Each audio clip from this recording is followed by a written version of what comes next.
ब्रह्म विष्णु महेश्वरान् सरस्वतीं प्रणम्यादौ सर्वकार्यार्थसिद्धये मूकं करोति वाचालं पंगुं लंघयते गिरिं यत्कृपातमहं वन्दे परमानंदमाधवम्।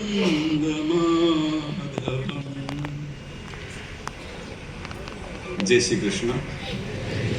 आप सबने हमारा हरे कृष्ण।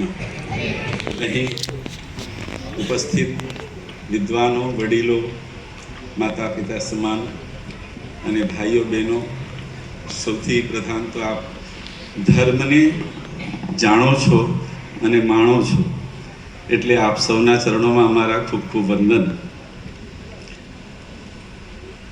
મારી પાસે ઘણા બધા સવાલો આવ્યા છે.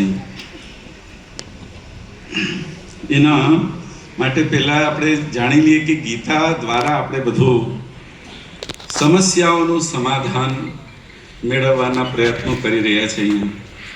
અને કહેવાય છે કે માધવ સાથે મહાદેવજીને પૂજા કરવા જાય તો પોઠિયાની પણ પૂજા થઈ જાય.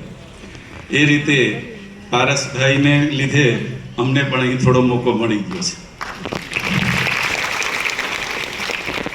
ફૂલની સંગત કીડી કરે તો ફૂલની સાથે ભગવાનના મસ્તક ઉપર ચડી જાય. તો અમારે તો કોઈ હેસિયત નથી પારસભાઈની સામે, છતાં પણ અવસર મળ્યો છે તેનો લાભ લેવા માટે પ્રયત્ન કરીએ છીએ. તો મલ નિર્મોચનમ પુંસામ જલ સ્નાનમ દિને દિને સકૃત ગીતામ ભસી સ્નાનમ સંસાર મલનાશનમ. ગીતાજીના મહાત્મ્યમાં કહ્યું છે કે આપણે શરીરની શુદ્ધિ માટે રોજ પાણીથી સ્નાન કરીએ છીએ, પણ જો ગીતાના જ્ઞાન ગંગામાં ડૂબકી લગાવીને સ્નાન કરી લઈએ સારી રીતે તો આ સંસારના દરેક મલનો મેલનો નાશ થઈ જાય છે. બીજું કહ્યું છે કે સર્વોપનિષદો ગાવો દોગ્ધા ગોપાલ નંદન પાર્થો વત્સઃ સુધીર ભોક્તા દુગ્ધમ ગીતામૃતમ મહત. તો આ જેટલા વેદો છે, ઉપનિષદો છે, આ બધા જ ગાયના સ્વરૂપમાં છે. અને તે ગાય દૂધ આપનારી છે, તો એને દોહનાર કોણ છે? ગોપાલ નંદન, એટલે કૃષ્ણ ભગવાન પોતે છે. અને પાર્થો વત્સઃ, અર્જુન જેવા વાછરડા છે. કારણ કે ગાયને દોહવો હોય તો પહેલાં વાછરડાને છોડવું પડે, ને થોડું કે દૂધ પીએ એટલે દૂધ થાણમાં ઉતરી આવે એટલે વાછરડાને બાંધી દેવામાં આવે, અને પછી દોહનાર બરાબર દૂધ દોહી લે. પછી થોડું ઘણું જે વધ્યું હોય તે પીવા માટે વાછરડાને છોડી દેવામાં આવે. તો અહીં સુધીર ભોગતા, સુધીર એટલે કે બુદ્ધિમાનો, વિદ્વાનો એ આ દૂધને પીનારા છે. અને દૂધ શું છે? તો ગીતા જ્ઞાન રૂપી અમૃત એ દૂધનું સ્વરૂપ છે. તો એ ગીતામાંથી આપણે ઘણું બધું જાણવાનું છે, માણવાનું છે.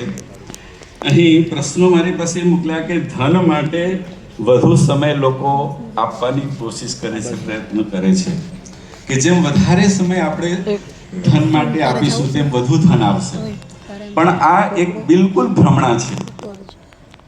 હું દાવા સાથે અને પોતાના અનુભવ સાથે કહી રહ્યો છું. અને તમારે જ કદાચ અહીં સુરતમાં એનો પ્રત્યક્ષ પ્રમાણ જોવું હોય તો વેડ રોડ પર રિલાયન્સ પેટ્રોલ પંપ છે, એની સામે ક્ષેત્રપાલ ફરસાણ માર્ટ છે. કોઈ ગયા હશો ત્યાં. ફક્ત નાયલોન ખમણ બનાવે છે. એનો સમય છે સવારે 7 થી 12. પહેલાં એક લાઈન લાગતી હતી, હવે 2 લાઈન જોવા મળે છે. અને એમાં જ એનો ધંધો એટલો બધો ચાલે છે કે જોઈએ એના નસીબમાં જે છે તે બધું મળી જાય છે. તો હવે કહો 12 કલાક છે બીજા ફરસાણવાળાને જે સમય આપતા છે એ લોકોને જરૂર ખરી? તો આપણું પુણ્ય હોય તો 5 કલાકમાં જ જે મળવાનું તે મળી જશે.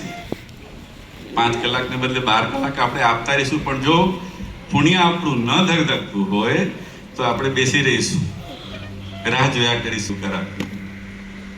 એટલે વધુ સમય આપવાથી વધુ ધન મળે છે એ મિથ્યા છે, બિલકુલ ખોટી વાત છે. કારણ કે એસી ની અંદર બેસેલા ફોન પર ખાલી વાત કરીને લાખો કરોડો કમાઈ રહ્યા છે, આપણે જાણીએ છીએ.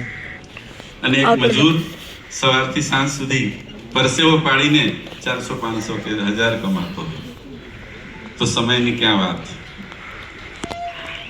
બીજી વાત કે આજે લોકો ઝડપથી સફળ થવા માટે, ધનવાન બનવા માટે ટૂંકા રસ્તા બધા અપનાવતા થઈ ગયા છે.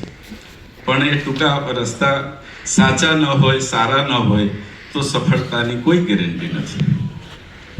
માટે